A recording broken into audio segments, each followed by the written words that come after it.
বিশ্বাস করতে পারলো না যে তার মায়ের কাউকে ডেকে এক মুঠো ভাত দেওয়ার অধিকার আছে। না, কোনো অধিকারই নেই, এমনকি ভিখিরিকে ভিক্ষেও নয়। যাক সে কথা। আচ্ছা, কাল থেকে তোমার আবার মাথা ধরেনি তো?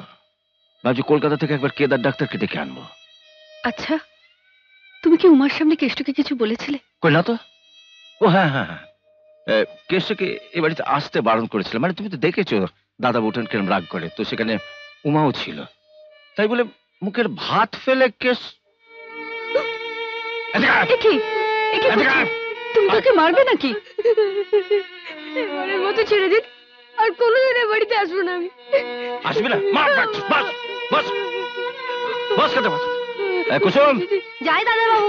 এদিকে একটু ভাত আর একটু মাছ নিয়ে এসো তো। ঠিক আছে। নে যা যা, নে শুরু শুরু কর কর, নে ভালো করে খা।